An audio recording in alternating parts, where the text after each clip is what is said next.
Saya harap untuk beberapa detik ini saudara ingat pesan yang tadi terakhir. Ada tugas kita untuk mengerti kota kita. Ini buat kaum saya, para pelayan. Ada banyak gereja di kota, tapi yang perlu ditanya sama mereka, waktu mereka masuk ke kota itu, semua orang bilang kita disuruh Tuhan. Oh, saya ke Bali disuruh Tuhan. Tapi setelah, kalau mau jujur duduk, yang kita mesti tanya, apakah mereka cinta Bali? Atau mereka cinta berkatnya dari Bali? Itu. Nah, kalau saya melihat, saya pergi ke tempat Pak Frankie, saya pergi ke Palu. Begitu saya duduk, saya bilang, ini kalau bukan pelayanan, nggak mungkin saya suka ke tempat ini.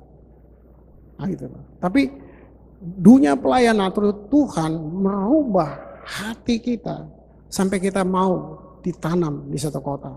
Saya butuh lebih dari 4 tahun sampai Tuhan seperti ganti software di dalam saya.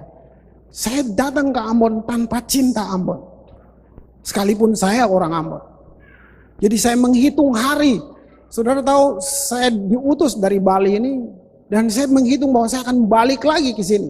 Saya kepingin sekali. Sini seperti kita rasa udah paling enak deh di sini. Tapi tadi khotbah tadi, saya orang pertama yang bertobat, mesti lihat. Dengar benar saudara bahwa waktu saya setelah 4 tahun, saya waktu duduk satu malam di depan TV, belum ada RCTI, belum ada yang lain, cuma ada TV daerah, jadi kita cuma lihat siaran pedesaan, menangis, mengasihani diri bahwa ada apa di Ambon ini. Sampai saya cuma lihat satu cerita daerah, cerita pendek di film itu, tentang seorang Ambon yang sudah pergi ke Eropa, sudah berhasil dan sukses. Dia pulang, dia mau ajak mamanya pindah sama-sama ke Holland. Dia bujuk mamanya, mamanya nggak mau. Karena nggak ada yang ditonton, jadi saya tonton itu aja terus. Istri dan anak saya udah tidur, saya sambil ya lihat aja ceritanya. Ceritanya dia bujuk mamanya, nggak pernah mau. Akhir dari cerita itu, mamanya bawa dia ke satu gunung, namanya Gunung Nona di Ambon, dan kasih lihat kota Ambon dengan segala keberadaannya sederhana, rumah-rumah atap dari daun sagu, penduduknya yang sederhana. Sebab mamanya masih tiup-tiup tungku pakai bambu. Dia bilang, di Holland kamu tinggal pencet-pencet, nggak usah tiup-tiup gitu, bakar sagu. Dan anaknya berusaha bujuk mamanya, tapi mamanya kasih lihat kota dari atas gunung. Lalu mamanya bilang gini, kalau kamu cinta negeri ini, kamu mesti mengasihi mereka karena kekurangannya. Saudara, kalau Tuhan bicara, dia pakai bisa tulisan di mana aja sebagai suara dia untuk kita. Saya waktu dengar itu seperti hari itu kayak software saya di dalam hati itu kayak diganti. Saya bisa nangis sampai TV-nya mati. Tadi saya nonton TV nonton saya sekarang. Nangis mulai hari itu. Saya tahu bahwa Tuhan sudah dalam panggilan perlu namanya intervensi di dalam kita sampai kita benar-benar cinta kota itu. Nah, kecobaan kedua waktu konflik besar, itu benar-benar saya sudah di bawah 0 ketakutan. Aduh, apalagi anak saya masih kecil. Kami sudah seperti pengungsi hampir 2-3 bulan ke Banyuwangi, di Bali, karena saya merasa ini pusatnya dulu saya dari sini. Jadi kita tempat lari, Pak Agus sudah seperti keluarga sendiri, sampai kita muter-muter. Tapi karena softwarenya sudah diganti. Itu poin paling terakhir waktu saya ketemu dengan Pak Arifin. Ketemu untuk bilang, saya nggak sanggup lagi. Nah, ini perkataan pemimpin. Dia cuma bilang ini, Chris, saya memang gak mungkin suruh sesuatu buat kamu yang saya sendiri gak buat. Tapi saya mau bilang kamu, kalau kamu balik ke Ambon, itu harimau kembali ke hutan. Saudara, saya belum pernah dengar. Jadi hari itu kata itu terlalu indah untuk saya lawan dia seperti, bagus banget, keren banget nih ini. Kamu bisa berhasil di Jakarta, tapi kalau kamu ada di Jakarta, kamu hanya harimau di kebun binatang. Orang beli tiket, beli karcis, lihat. Nah, saya, wow, terlalu bagus untuk saya lawan. Saya nikmati apa yang dia bilang. Kita makan pagi sama-sama, saya istri dengan Pak Arifin dan Ibu Vivi. Tapi kalau kamu balik ke Ambon, harimau ke hutan itu, kuku kamu keluar lagi, Chris.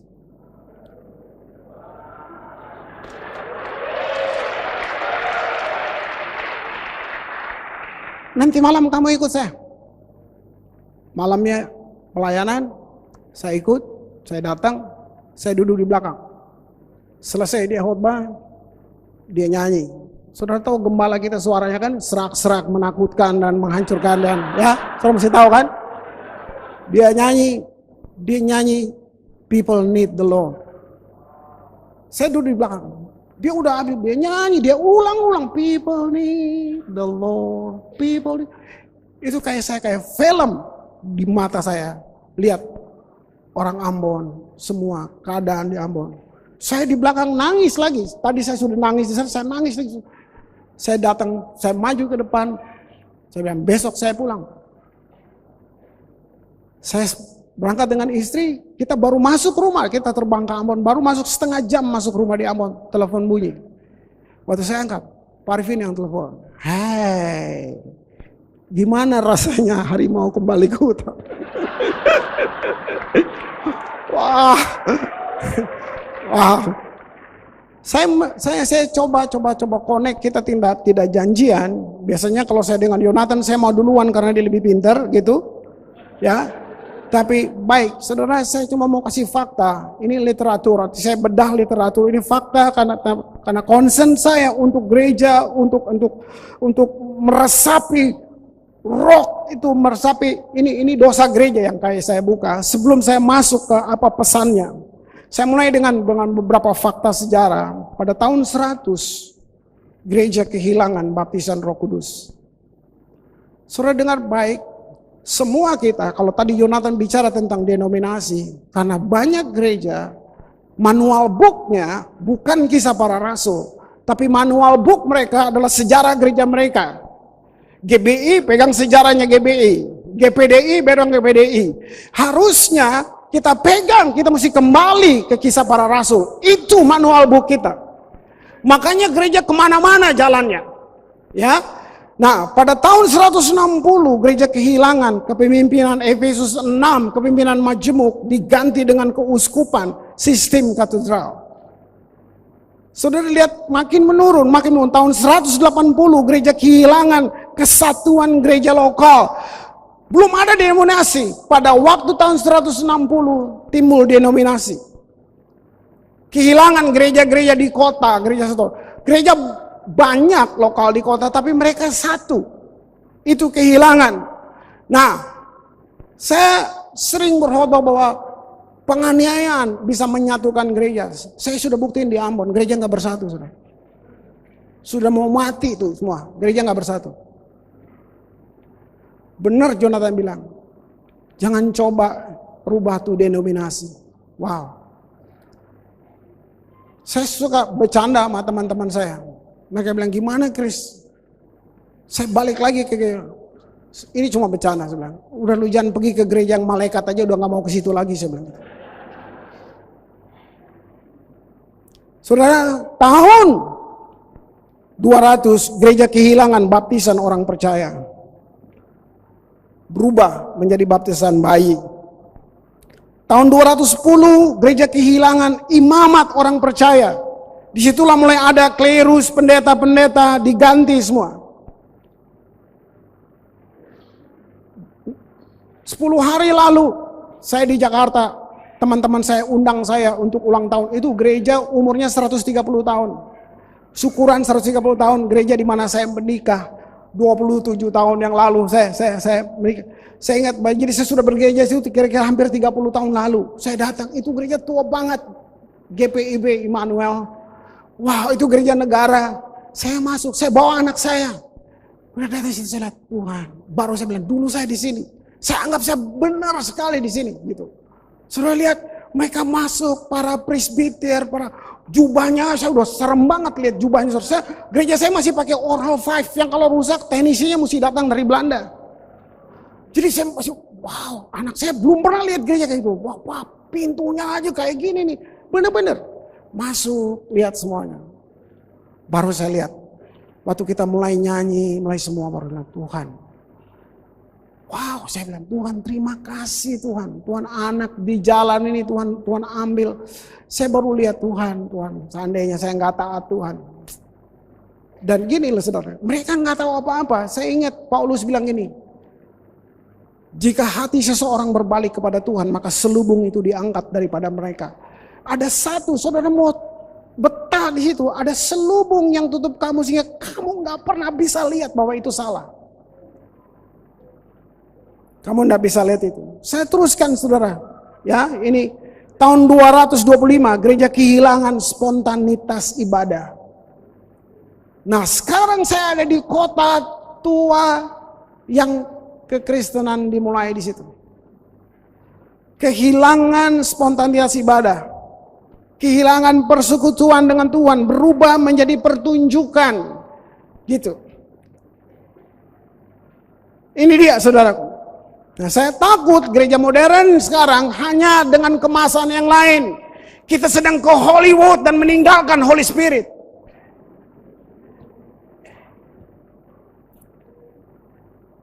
Tahun 240 gereja kehilangan kekudusan. Diganti dengan biara. Untuk jadi kudus harus diisolasi. Tahun 300 itu gereja kehilangan kekudusan. Kekudusan keluarga yang hilang. Berubah menjadi rahib yang tidak menikah. Terus merosot. Tahun 313 gereja kehilangan seluruhnya. Dan tahun 400 gereja kehilangan kehidupan yang alkitabiah. Kenapa? Kefasikan, kekafiran masuk. Habis. Nah kalau saudara ikut apa yang Jonathan jelaskan kemarin, di situ dijuallah surat-surat pengampunan dosa, doktrin indulgensi ada di situ. Sampai dibilang ini, waktu uangmu berdenting di peti persembahan, namamu tercatat di sorga. Apa yang sejarah catat saudara, setelah itu 1200 tahun gereja ada dalam kegelapan. Gelap 1200 tahun. Nah, apakah Tuhan diam? Dengan cepat saya sajikan juga. Ini semua literatur. Perjalanan kegerakan Allah. Abad 16, Tuhan bawa kegerakan pemulihan iman dan anugerah. Martin Luther, John Calvin, semua muncul. Saya nggak akan jelaskan ini semuanya. Tapi yang saya mau bilang ini, pikirkan kegerakan. Dan saya setuju bahwa rock adalah kegerakan, saudaraku. Kita ada dalam kegerakan. Kita sedang dalam kegerakan. Saudara, apa itu movement? Movement itu cuma soal waktu. Kita sedang diproses. Kita ada dalam masa inkubasi. Begitu Tuhan turun, itu tsunami rohani terjadi. Udah nggak ada KKR lepas. Waktu kali Tuhan turun, itu tsunami. Itu tsunami.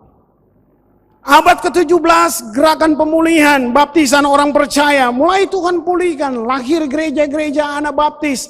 Nah, waktu Martin Luther dalam kegerakan, dia dianiaya juga oleh gereja. Waktu Anabaptis lahir, yang aniaya Anabaptis, gereja yang sebelumnya. Gereja menganiaya gereja. Abad ke-18, gerakan pemulihan kekudusan, lahir baru, John Wesley. John Wesley dianiaya oleh gereja-gereja di Inggris. John Wesley sampai nggak bisa berkhotbah di gereja. Dan dia pinjam kuburan papanya menjadi mimbarnya dia. Gereja mengenai, kita pun, kalau kita tidak mau keluar, kalau kita nggak ikut kegerakan, kita bisa jadi pembunuh yang berikutnya. Seperti itu.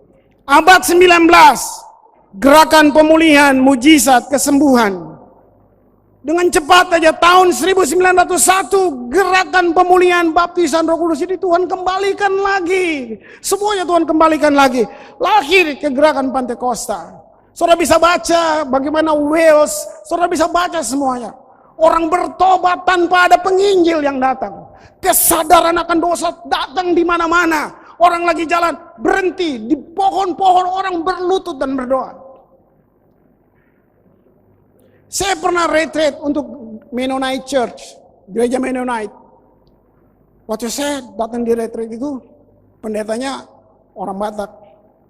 Jadi di jalan dia juga pesan gini, Pak, tolong jangan tepuk-tepuk tangan, Pak. Kami suka yang senyap-senyap. Terus saya berpikir, kenapa dia undang saya? Terus ya saya bercanda deh ya, nanti saya senyap di sana. Nah, saya ingat sekali, saya baca Yesaya 40, lalu Tuhan bawa saya untuk kasih lihat bahwa kita perlu Roh Kudus. Saudara, sementara saya anak-anak dalam mereka udah nangis, udah kacau ruangan itu, dan mereka keluar dari ruangan itu. Jadi saya belum selesai, mereka sudah keluar. Terus pendetanya lihat bingung, saya juga bingung. Saudara, mereka ngapain? Mereka di pohon-pohon di luar, mereka nangis di pohon, berlutut. Si pendeta jadi, Pak, saya sekolah teologi loh Pak, saya sekolah teologi. Lalu kenapa? Saya bilang, saya juga nggak ngerti. Saya bilang, ini bagaimana Pak, saya bisa dipecat ini. Saya bilang, saya diam aja. Saya belum selesai khotbah, saudara. Sampai saya bilang, seperti Tuhan hentikan. Tuhan bilang, sekarang saya ambil alih mereka. Saudara, gereja itu ada di pusat pelacuran besar di Tanjung Priok, gereja Mennonite itu. Pemimpinnya Charles Cristano. Saudara, waktu mereka turun dari bus, gitu, mereka tuh masih mabok, tangannya masih gini, masih jalan ke gereja seperti itu. Anak-anak pergi cari orang tuanya dan minta ampun sama mereka. Satu pemulihan itu yang namanya kegerakan. Kita bergerak dalam kegerakan. Saya lompat saja saudara langsung 990. Ini di zaman kita. Ini yang Pak Arvin bicara dari hari pertama. Ini buat kita semuanya. Itu gerakan pemulihan gereja dalam kepenuhan Kristus.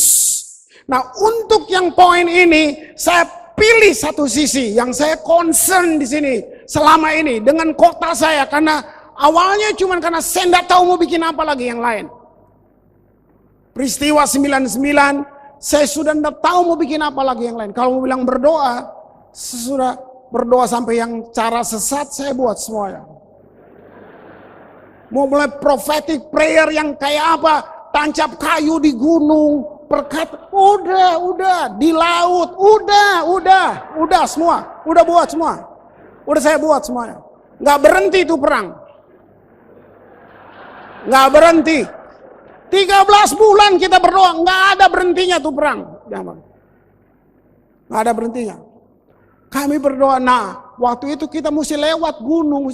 Nah ini awalnya terus saya fokus. Dan pertama, hati saya sudah kotor. Kalau saya mau khotbah tuh, bukan nggak tahu mau khotbah apa, tapi saya tahu saya sedang nggak jujur. Hati saya udah benci banget dengan kota itu. Benci orang-orangnya. Jadi, cuman di depan orang kan kita pura-pura kudus kan. Tapi hati ini saudara, kalau berdoa diem-diem tuh, kita berdoa gaya Ambon kan, udah boleh Tuhan, kalau boleh gunung itu terbelah, dia terkubur hidup-hidup di sana. Waduh, kita udah mintanya yang kayak gitu aja. Kita udah minta yang kayak begitu, sudah enggak berdoa lembut-lembut lagi gitu. Karena kita nonton seperti itu tiap hari orang mati dalam hitungan menit. Nah, lalu nggak ada lagi satu-satu yang kayaknya masih ada sisa kekuatan. Yuk kita muji Tuhan. Jadi waktu kumpul itu cuma nyanyi. Nah, itu mengkondisikan. Setelah kita lakukan, baru Tuhan bongkar pengajaran satu demi satu sampai kemah Daud, sampai semua. Dan itu semacam apa yang saya pelihara sampai hari ini, yang saya pikir terserahlah mau kemana. Kalaupun saya tidak tahu yang lain, asal saya jangan sampai saya nggak tahu ini. Coba pikirin baik-baik.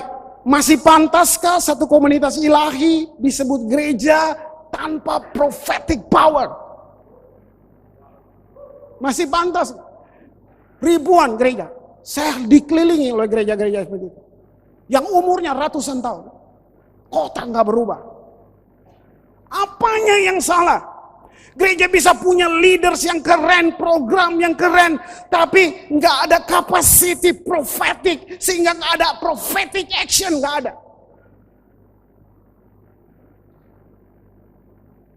Nggak ada. Dan justru saya lihat dari orang-orang sederhana yang cuman percaya dan dia lakuin cuma.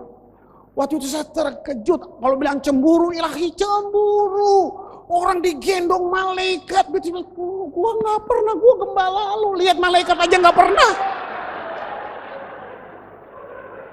Ini jemaat saya tanya, lalu ibu siapa yang gendong? Malaikat Pak, kurang ajar nih orang. Gua nggak pernah digendong, lihat aja nggak pernah, dia digendong-gendong gitu loh saudara. Coba lihat. Nah itu kecemburuan saya bang, Tuhan, waduh satu demi satu datang saudaraku. Waktu saya luput dari maut, itu pendoa saya bilang gini, Om, waktu kami doa, kami lihat api bungkus, Om, saya nggak senang dengar. Orang gua nggak lihat apinya.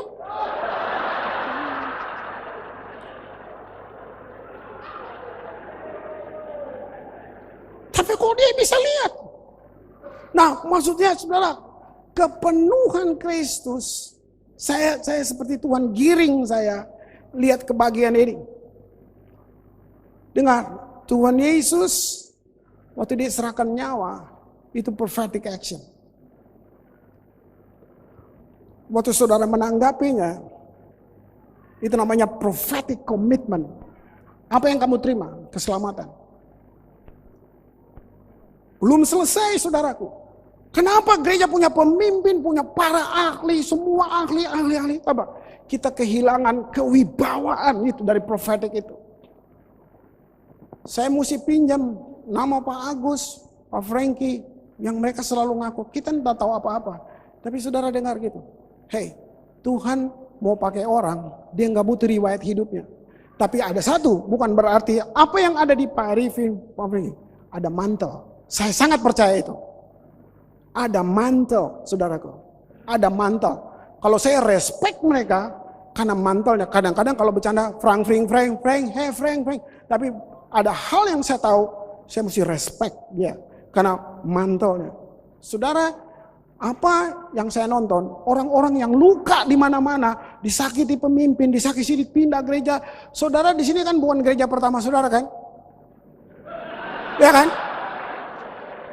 Kamu kan udah jadi bapak ibu mah hadir di segala kebaktian, keluar masuk gereja, udah masjid manapun, udah baru pindah kan?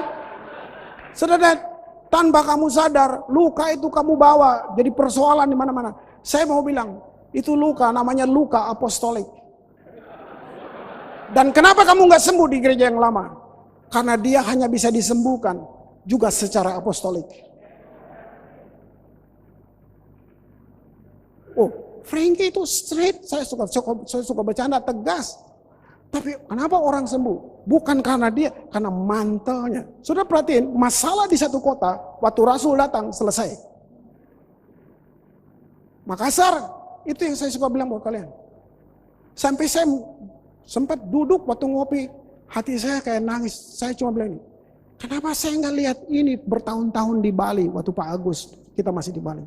Kenapa dia sudah seumur ini? Baru saya bisa lihat mantel kerasulannya. Wow. Loh, ini orang Jawa datang ke Makassar. Makassar sama Ambon kan bukan orang Jogja.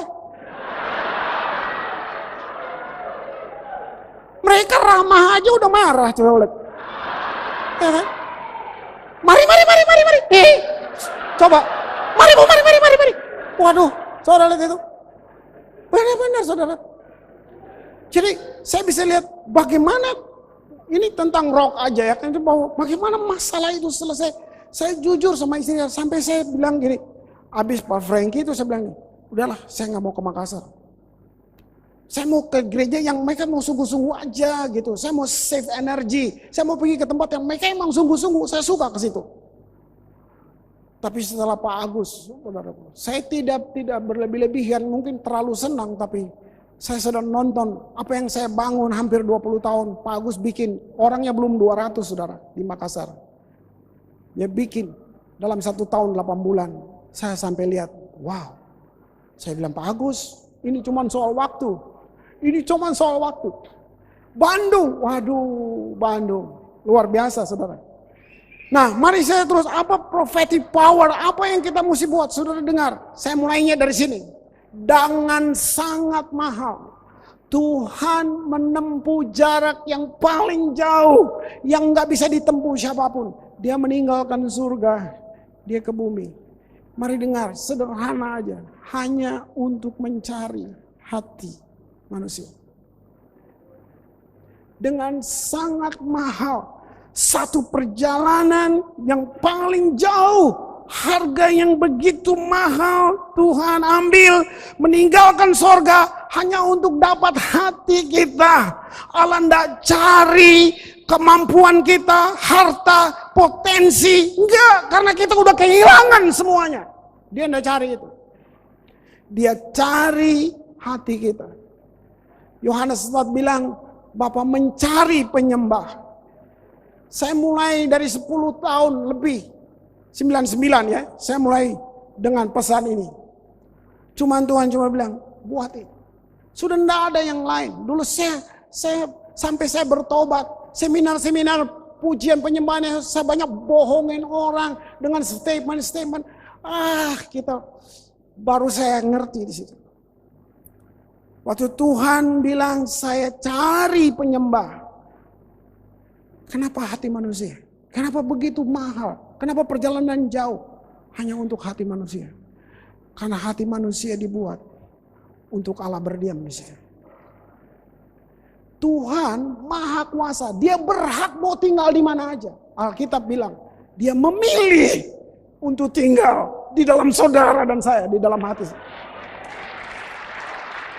Dia mau tinggal di planet mana punya dia semuanya. Tapi dia bilang, firman berkata, Allah memilih untuk tinggal di dalam hati orang berdosa kayak saudara dan saya.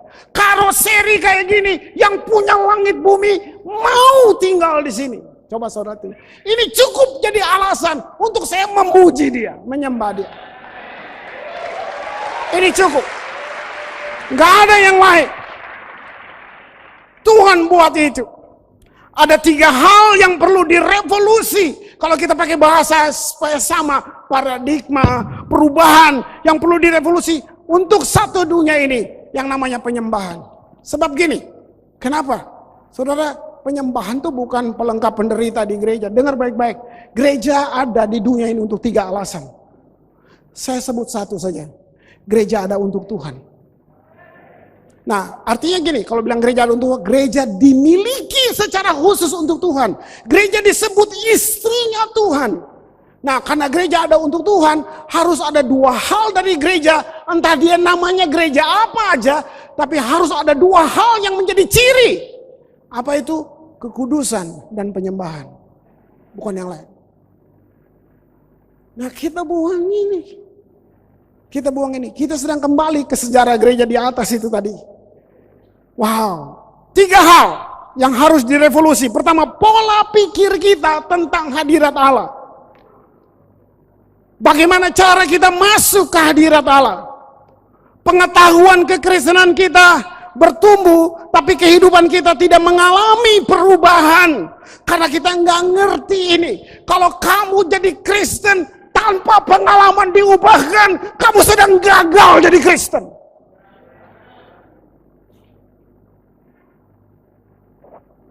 Kalau kita jadi Kristen tanpa pengalaman jumpa, kamu sedang gagal jadi Kristen. Ini yang perlu kita bawa untuk orang berubah ke sana. Semua orang sudah punya masalah dari Senin sampai Sabtu. Tunggakanlah segala yang belum dibayar, kredit-kredit yang menyusahkan kamu, tagihan-tagihan. Kalau orang berpikir, ayo kita ke rumah Tuhan yuk. Ada solusi di sana. Sampai di rumah Tuhan juga lagi sakit. Rumah Tuhan juga bermasalah. Pengumuman di gereja, mari saudara, kita kasih kolekte ekstra. Karena AC perlu ditambah. Karena sound system rusak. Ya, sakit. Semuanya kayak gitu. Saya waktu jemaat dulu sebelum 99 itu 2000 lebih. Waktu peristiwa 99 dia drop sampai tinggal 713 orang. 713 orang. Nah, staff saya, cleaning service, semuanya semua perlu makan. Kita perlu buat running cost sekitar 50 juta setiap bulan. Tahu persembahan yang datang? Cuma 3 juta.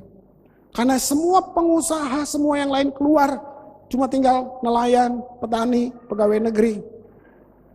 Dan orang Ambon agak kurang ajar sedikit, udah ngasihnya cepet, dibikin burung-burung, kapal-kapalan. Kurang ajar benar.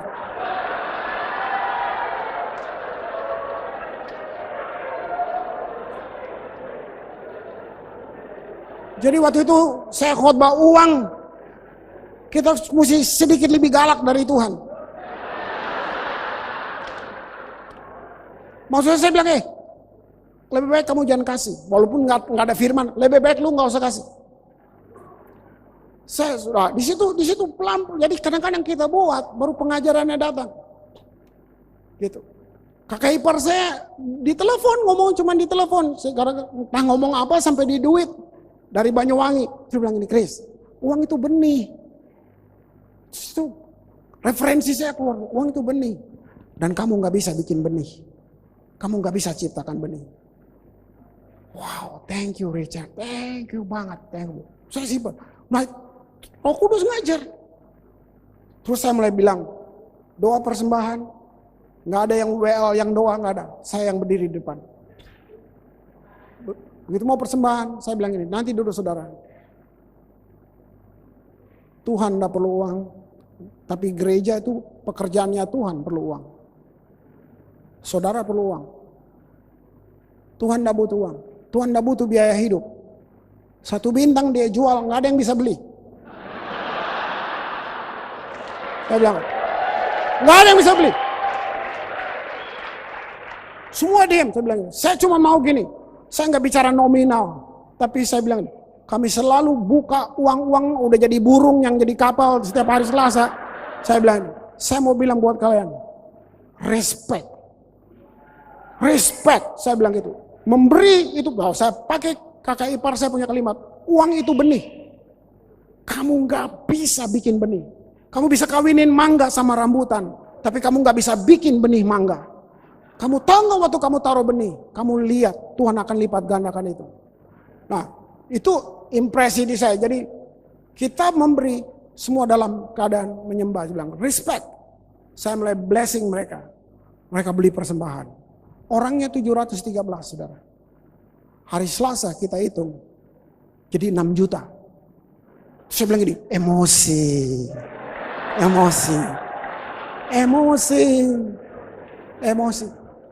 Hari Minggu saya bikin lagi. Omongan yang sama saya bikin. Tapi saya bless mereka. 713 orang.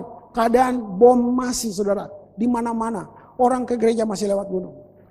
Hari Selasa kami hitung. Dengan orang yang sama. Mereka nggak naik gajinya nggak naik, pangkatnya nggak naik. Saya nggak bisa terangkan, tapi ini fakta. Hari Selasa berikutnya, waktu saya itu 52 juta.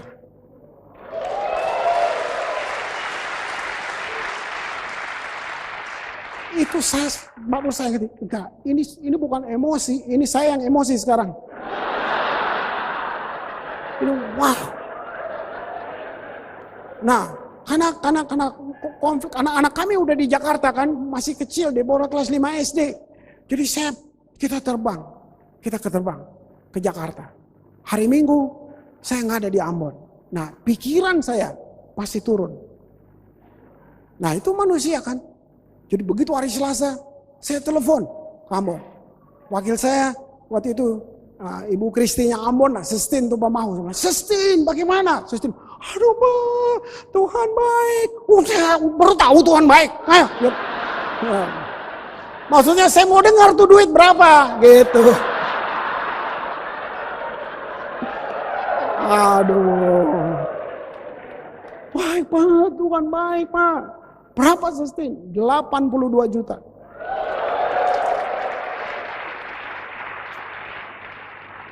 Di Kebon Jeruk, itu saya di Jakarta.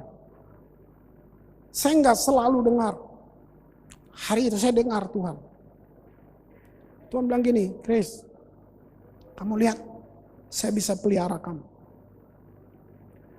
Kamu akan diundang kemana-mana. Kamu akan pergi ke bangsa-bangsa. Karena Ambon. Kamu akan cerita tentang Ambon. Saya dengar warning, saya dengar kabar itu senang. Tapi saya dengar peringatan. Berani kamu pakai mimbar. Ceritain Ambon. Supaya kamu dapat uang. Saya tutup keran. Jangan kira saya nggak tergoda, saya. Daging ini bukan plastik. Hanya berapa bulan, orang Maluku di California undang saya. Ada kira-kira 2.000 orang Ambon di California. Saya datang. Mereka semua mau dengar tentang Ambon. Wah, hari itu nangis, hari itu semua tadi. Habis itu mereka kata gini, mau apa? Ah, ini. Itu rasanya listnya saya ulang. Nih, lu baca sendiri. Rasanya mau gitu. Saudara, hari itu. Tapi lepas dari semuanya, dari saya belum apa-apa. Kami udah dididik di sini, nggak ada tuh minta-minta. Itu udah. Saya cuma ingat, kalau lu lapar Chris di Ambon, minta sama saya, jangan minta sama orang Ambon. Itu saya ingat sekali. Nah, di situ saya ingat kayak itu perkataan Tuhan masih di Indonesia. Saya tutup kerannya. Kalau iblis yang tutup, lu bisa tengking. Nah, kalau Tuhan yang tutup, nah, lu mau apa? Nah, waktu saya bilang enggak, mereka semua heran. Hah? Kamu tahu semua orang dari Ambon kesini, mereka putar film, kita udah kasih semua uangnya. Kamu nggak minta. Terus saya cerita seperti ini, saya cerita buat mereka. Berubah semua jadi nangis. Semua nangis. Jadi gimana saya bilang? Baru saya bilang, Ambon gak perlu dolar, Ambon perlu mujizat saat ini. Kamu berdoa aja buat Ambon. Nah, waktu pulang, saya tahu, wah terima kasih Tuhan, saya lulus di situ.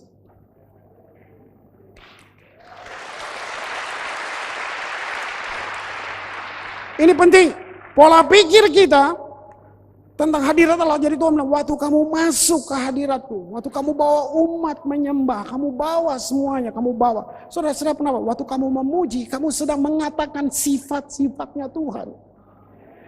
Waktu kamu memuji dan menyembah, kamu sedang menggabungkan iman dan pengharapan. Ini yang kamu perlu tahu. Ini iman, ini pengharapan. Waktu dia naik. Waktu dia ketemu di depan, namanya kuasa. Sampai Tuhan tunjukin caranya dalam ibadah, cara semuanya. Saya rombak, saya menghabiskan 8 tahun hanya duduk dengan semua pemain musik, dengan semua choir. Untuk rubah ini. Tutup pintu dari semua kota. Kota-kota modern, gereja modern, kehilangan yang paling esensi dalam penyembahan. Ketulusan dan kegaguman akan Tuhan. Kita sudah tidak kagum sama Tuhan. Sudah enggak. Terlalu berat arlojimu sampai mau diangkat ini saya. Ini terlalu berat. Sudah hilang itu. Sudah hilang. Semua teatrikal. Semuanya teatrikal. Salam kiri 5, 2 kanan, ayo. Saudara dengar, kita sedang buat jemaat jadi audience. Enggak ada ceritanya seluruh penyembahanmu gagal. Siapa yang audiens? Surga menonton penyembahan dari bumi. Surga menonton. Waktu kita nyembah, malaikat disuruh diam. Kenapa? Malaikat tidak ditebus. Kamu ditebus. Yes. Saudara, ini semua dari perenungan, dari saya Mau khotbah tuh Selasa udah mau khotbah ini tuh nanti tidak sembah aku. Tuhan dengar, Tuhan maha segalanya. Waktu kamu menyembah, kamu sedang buat yang Tuhan tidak bisa buat. Itu saya shock. Apa Tuhan? Dia nggak bisa menyembah dirinya. Saudara kira menyembah itu biasa. Wow. Tadi Pak Arifin sharing tentang Yesus sampai dibaptis, dibawa oleh iblis mencoba dia. Saudara tahu, dari semua pencobaan iblis untuk Yesus, itulah kesempatan iblis melihat Tuhan secara fisik. Saudara tahu, waktu dia lihat Tuhan, dia sudah coba semua. Ini yang paling penting. Iblis tahu paling bilang ini, sembah aku. Semua dunia ini ku kasih. Saudara, iblis tahu pentingnya penyembahan. Iblis tahu pentingnya penyembahan. Wah, kamu lihat itu. Wow, Tuhan. Saudara, Tuhan bilang buat Musa, Musa, aku yang bawa kamu keluar. Aku yang tebus kamu dari perbudakan. Aku yang pelihara. Tuhan sedang kasih ingat seluruh kebaikan Tuhan. Lalu Tuhan bilang ini, bawa mereka untuk menyembah aku. Saudara hari ini duduk di sini, kamu punya rumah bagus, kamu bisa ke salon, kamu bisa ganti semua yang kamu inginin. Coba mundur 30 tahun dulu, kamu ndak punya apa-apa. Kamu berhutang penyembahan sama Tuhan.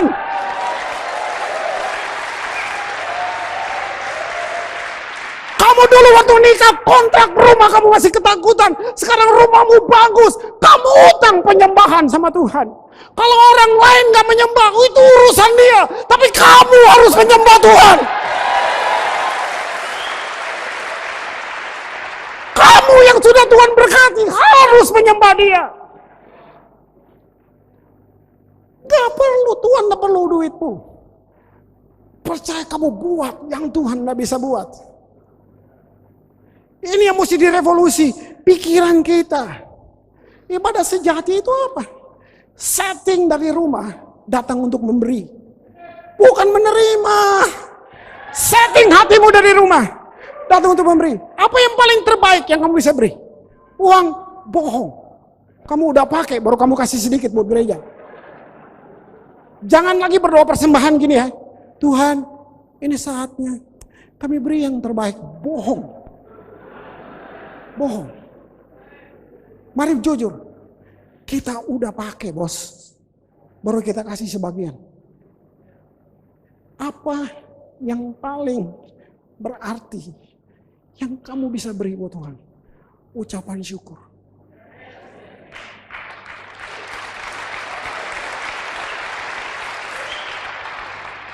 Kalau ucapan syukurmu gagal, seluruhnya gagal. Gak ada yang terbaik lagi yang kamu bisa beri. Gak ada yang terbaik yang kamu bisa beri. Untuk WL, untuk para singer, saya mau kalian luar biasa, semua kaum profetik di sini, semua yang pelayanan di sini. Mari saya mau bilang, sering kita menganggap kita tergoda atau terjebak bahwa kita sudah tahu hadirat Allah, namun praktek kita, sorry to say, bahwa kita terjebak dalam pola memanggil-manggil supaya kita dapat merasakan hadirat Tuhan. Saya minta ampun. Saya minta ampun. Saya tidak sedang menghakimi siapapun. Saya sedang ajak saudara menonton yang lain. Saya tutup pintu. Saya bilang buat Ambon, kita di Ambon ini daerah. Kita ngomong bahasa Indonesia jadi ketawain. Sama kayak di Batak gitu. Tapi untuk yang satu ini saya bilang, jangan dengar yang lain. Tutup pintu. Ya untungnya gue main gitar, Bu. Saya bisa bilang gini, lu semua berhenti, gue besok main gitar sendirian. Nah, saya bisa gitu. Ya, jadi saya cuma ingin mulai dari sini. Ingin mulai semua dari dalam. Dengan mereka tuh, spend time dengan mereka, equip mereka. Secara teologis, well, kadang-kadang ngerti. Mari saudara, ini di Jakarta, kita menyembah. Supaya Tuhan lebih hadir lagi. Salah banget saudara. Bahkan Tuhan tidak hadir karena kamu nyembah. Tuhan hadir karena dia janji. Di mana 2-3 orang berkumpul demi namaku. Aku hadir. Jadi saudara pikir Tuhan perlu di welcome? Ini rumah dia. Dia Tuhan nggak perlu di welcome. Saudara pikir ini rumah dia, dia mau hadir.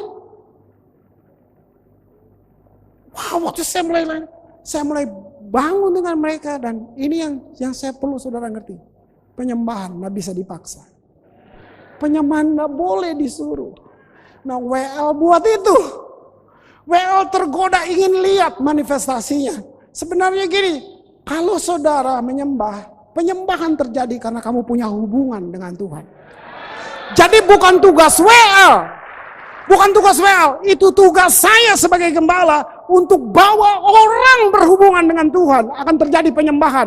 Dalam ledakan penyembahan dia, tugas saya mau khotbah apapun saya pusing masuk ke penyembahan. Bukan tugas WL. Nah, WL dosanya di sini. Gembala kasih beban ibadah raya buat WL.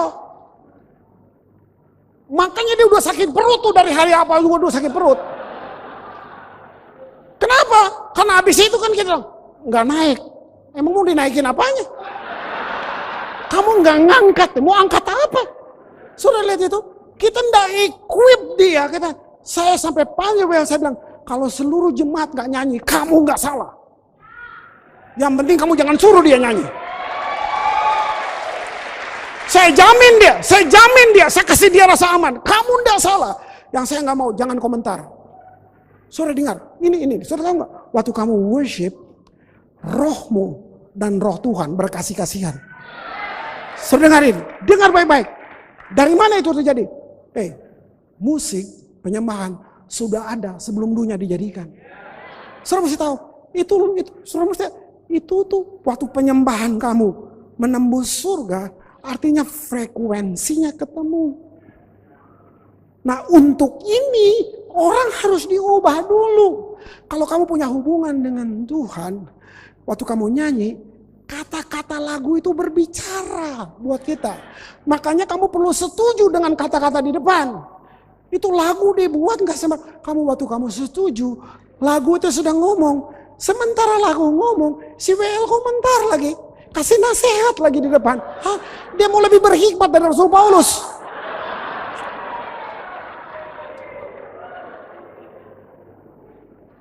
Oh, dia takut. Kan gak keren kalau WL gak ngomong. Gak ada, saya bilang. Biarin kota lain. Kamu worship. Sayang, dia bukan jadi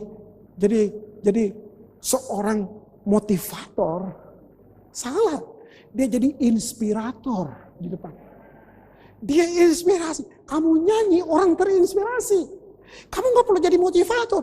Makanya selalu rusak. Karena entah lu mau jadi pengkhotbah lah, mau jadi apa lah di depan sini. Lu udah ambil porsi semua orang yang mau khotbah di sini. Saudara bisa lihat itu. Kamu bisa nggak begitu kamu nyanyi pam, kamu touching heaven, kamu langsung pegang surga. Saudara lihat ini.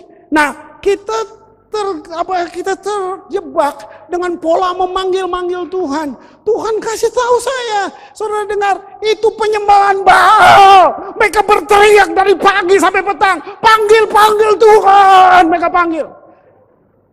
Elia cuma bilang kurang keras.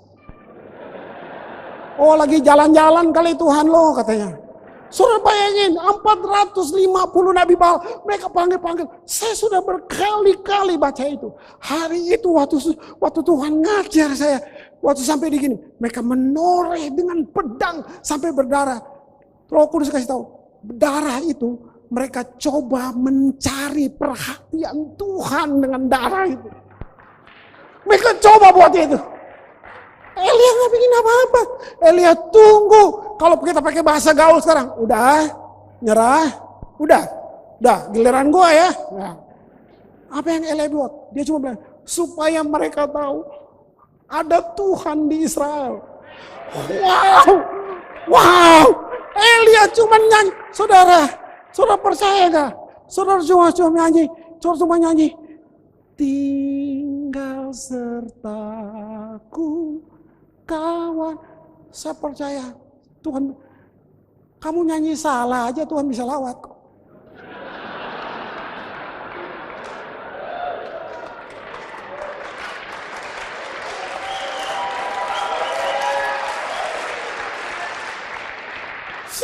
saudara, waktu saya bilang gitu, Elia cuma bilang itu. Tapi ini kuncinya di sini. Kalau tadi Joe bilang tentang Elisa, apa yang dibuat Elia? Mesbah dipersiapkan. Ini yang saya maksud. Mesbah ini tempat hubungan. Mesbah ini tempat segala. Saudara, mesbah, kalau orang berdosa, dia pasti mati. Dia lari ke tanduk mesbah itu, dia gemetar di tanduknya, dia pertolongan datang dari situ, saudara. Di mesbah ini sapi ditaruh. Itu perjanjian lama. Dengar. Artinya Tuhan menyediakan penggantian mati.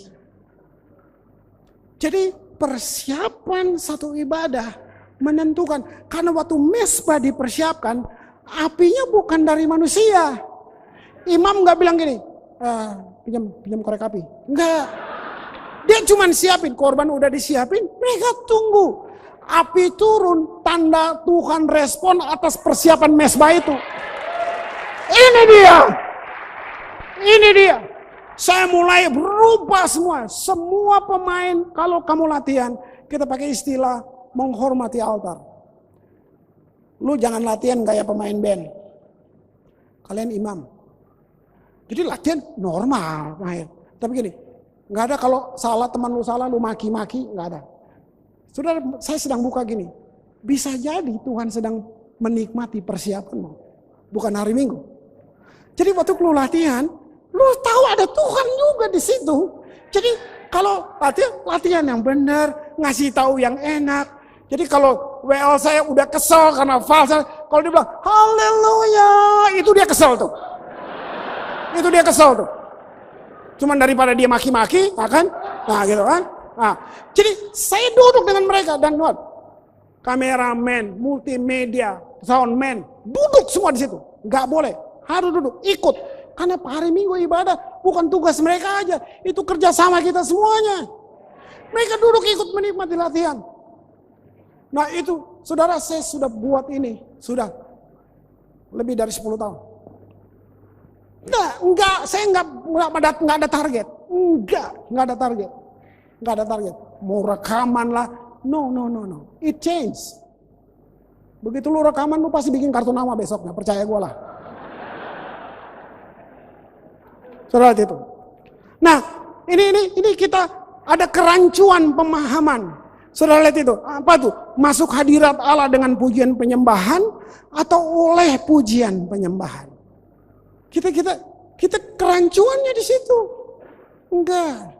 Saudara masuk hadirat Allah dengan darah Yesus. Jadi penyembahan apa? Penyembahan itu hadiah waktu kita datang ke hadirat Allah.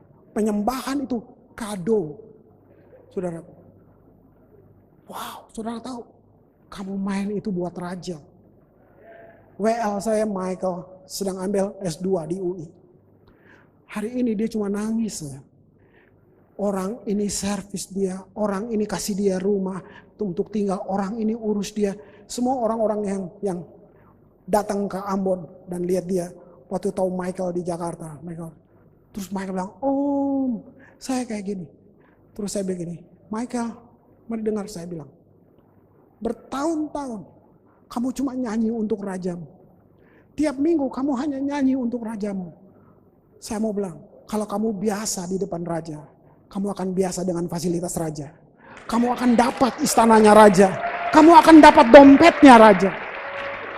Ini waktunya. Kamu gak minta, cuman orang yang diberkati, dengar kamu bilang, mereka akan buat itu. Ini yang dibilang. Kamu semua nyanyi, saya nggak percaya kalian nyanyi untuk raja dan hidupmu biasa-biasa. Saya nggak percaya. Saya nggak percaya. Saya nggak percaya. Saya nggak percaya. Saya nggak percaya. Hal yang berikutnya, saudaraku. Hal yang berikutnya. Motivasi penyembahan. Alasan, tujuan kita menyembah. Kita menyembah sumbernya atau kita menyembah berkatnya. Ini paling penting. Sehingga harus dimulai dari semua yang melayani di depan. Saya suka kreativitas, saya suka liar. Saya sama Roni, saya rasa kita punya sertifikat liar gitu, kayaknya gitu, ya. Saya Tapi mari saya dapat satu hal. Kreativitas, semakin kamu kreatif, semakin kamu kayak Tuhan. Percaya, keren kalian. Tapi gini, kalau kamu tidak punya understanding, nggak worship with understanding, dance with understanding, semuanya tanpa itu olah tubuh saja. Begini. Bagaimana waktu kamu salto terus orang lumpuh jalan di sana? Itu keren. Itu darah. Bagaimana lu nyanyi dan orang terjamah di sana? Itu yang saya mau. Itu maksud saya. Kreativitas harus. Karena itu atribut yang Tuhan taruh. Dari semua atribut yang Tuhan taruh, dia cuma ambil 3 yang bikin dia berbeda dengan manusia. Maha hadir, maha kuasa, maha tahu. Selebihnya atribut dia di dalam kita. Kita serupa dengan dia. Saudara, kalau saya bilang tadi, malaikat hanya makhluk kudus. Malaikat tidak boleh panggil Tuhan Bapa. Kita panggil Tuhan Bapa. Malaikat salah, buang. Kamu dan saya salah, Bapa turun mencarinya. Menangis untuk itu. Mengerti ini cukup untuk saya menyembah dia. Mengerti ini saja. Nah, saudara bisa lihat itu sebabnya ada namanya redeem worship. Waktu Wahyu bilang surga diam. Kenapa? Karena waktu penyembahan dari bumi naik, malaikat tidak layak bernyanyi sama-sama. Kenapa? Mereka nggak ditebus. Kita ditebus. Jadi yang harum itu gini, satu penyembahan dari kesadaran, understanding dengan hati yang ditebus tuh, lalu lu nyanyi. Itu sungguh gak ada urusan dengan teknik, dengan vokal, mau suara kayak gongo juga, lu nyanyi. Tuhan senang. Tuhan senang. Yang terakhir, ini dampak.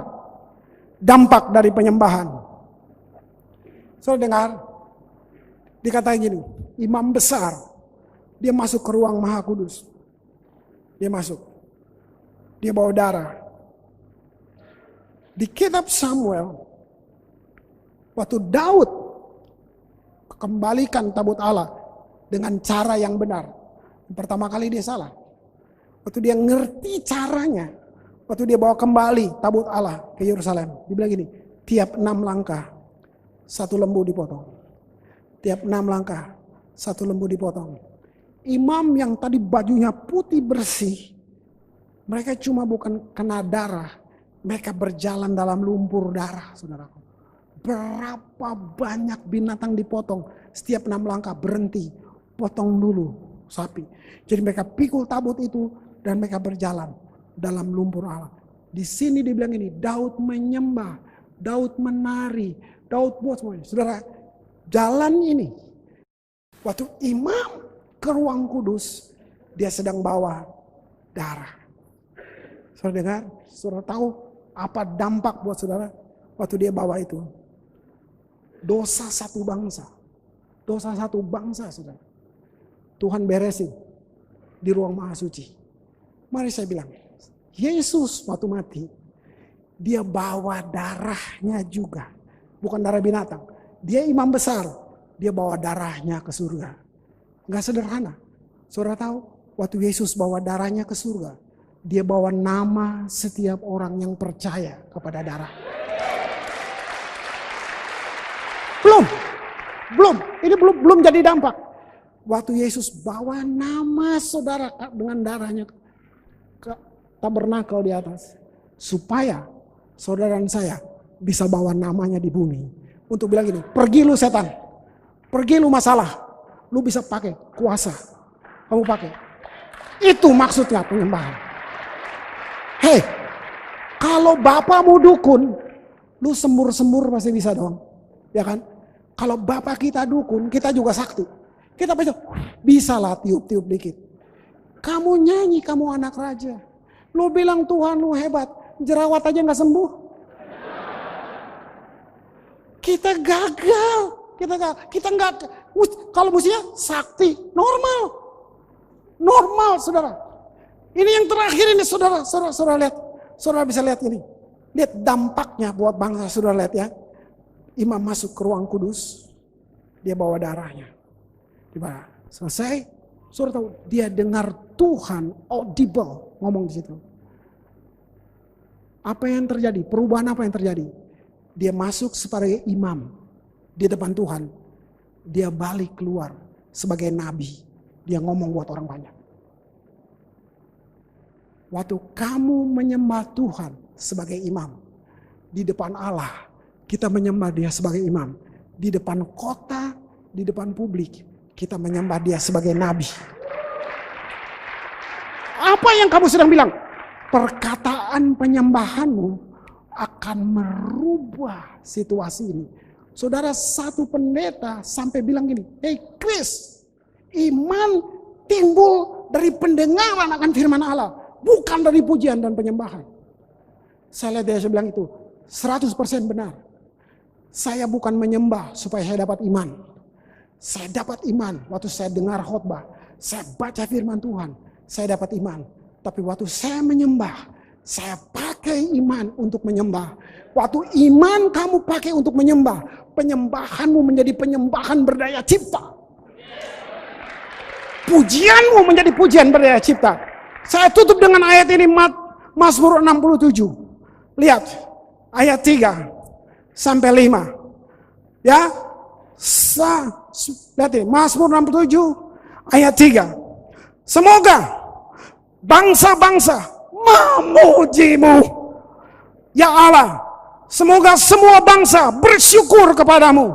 Semoga semua bangsa bersorak gembira dan menyanyi dengan sukacita. Sebab engkau memerintah dengan adil dan membimbing setiap bangsa di bumi. Semoga bangsa memujimu, ya Tuhan. Semoga semua bangsa bersyukur kepadamu. Saya mau bilang ada hal yang diajarkan, tapi ada hal yang ditularkan. Waktu gereja menyanyi dengan iman, gereja sedang bersyafaat di dalam nyanyian. Gereja sedang bersyafaat dalam penyembahan. Kita bukan cuma berdoa, tapi satu doa yang dinyanyikan. Saudara sedang gabungkan iman dan pengharapan. Saat itu nyanyianmu penuh daya cipta. Nyanyianmu sedang merubah kota, sedang merubah semuanya. Nyanyianmu sedang merubah. Ini prophetic worship, nyanyian syafaat yang berotoritas. Saya belum capai, tapi saya bilang, Tuhan, sampai saya perlu ngalamin ini sebelum kamu panggil saya. Saya mau ngalamin ini. Ini akan mengubah, saudara bukan jadi saksi sejarah, kamu menjadi pembuat sejarah. Maliaki bilang begini, Maliaki ditutup dengan begini, maka aku akan membuat Yehuda seperti anglo berapi. Saya nggak anti KKR, saya nggak anti outreach, tapi dia begini, aku membuat Yehuda seperti anglo berapi. Apinya akan menjilat bangsa-bangsa, akan menjilat semua orang datang. Apa Yehuda? Pujian. Oh saudara, kalau kamu worship dengan understanding, kalau kamu bikin semua dengan pengertian, kamu lihat, nggak perlu buktiin bahwa kamu diurapi. Jangan tergoda membuktikan gitu, Maya, nggak perlu, kamu sudah diurapi. Pakai Pak Arifin punya cerita tadi di bukit itu, iblis kan bilang gini, kalau engkau anak Allah, dari mana dia tahu? Dia baru dengar 5 menit yang lalu. Suara dari surga. You are my beloved son. Iblis baru dengar. Si bilang begini, kalau engkau anak Allah, rubah batu ini jadi roti. Tergoda enggak Yesus? Enggak. Yesus enggak perlu buktiin bahwa dia anak Allah. Pengakuan itu sudah cukup. Kalau Kris Manu sama ditanya gitu, jangankan batu jadi roti, jadi hamburger gue buat. Kita kepengen buktiin bahwa kita diurapi. Nggak perlu bos. Nyanyi aja. Nyembah dengan sungguh-sungguh. Kamu akan lihat. Mau nggak? Mau nggak? Sudah lihat. Sudah lihat satu. Hana, perempuan mandul. Pakai cerita tadi. Mandul artinya tidak produktif. Dihina oleh bangsanya. Perempuan ini mandul. Hana nyembah di bait Allah. Gembalanya datang ini. Kenapa? Mabok. Kalau gembala lu nanya gitu, lu masih balik gak ke gereja? Alkitab saya bilang gini, keesokan harinya, sujudlah Hana menyembah Tuhan. Saudara dengar, Hana cuma minta anak supaya dia gak malu. Hana cuma minta anak supaya nggak dihina. Tuhan kasih nabi. Samuel lagi. Mari, anak musik, maukah kamu menjadi yang satu-satunya malam ini? Cuma bilang, mari Tuhan. Ada Tuhan di sini. Kita sedang dalam pergerakan. Kota seni udah balik. Musisi klasik paling top, musisi jazz paling top. Kurang keren kalau dia nggak tambah-tambah unsur Bali di dalamnya. Penari-penari modern rasanya kurang keren kalau nggak ada tambah-tambah sedikit dari Bali. Semua dari situ. Dari mana seni dimulai? Dari mereka? Apa harus keluar dari gereja? Saya bedah buku-buku seni. Apa itu Renaissance? Apa itu zaman Barok? Apa itu Bach? Saudara, seni keluar dari gereja. Sebelum ada pengaruh gereja, dunia nggak punya seni, nggak ada. Peradaban kacau, anak boleh dibakar hidup-hidup, nggak ada. Manusia jadi obor. Seni keluar dari gereja. Kristus telah membawa perubahan besar dengan semuanya. Coba lihat, penyanyi top semua keluar dari gereja. Saya mau bilang buat saudara, kita yang mengubah. Inilah kalau dibilang, saya sampai bordir rock tuh karena kenapa? Kalau saya pikir bukan gereja ini yang rock, semua Kristen must be rock. Semua kita representatif.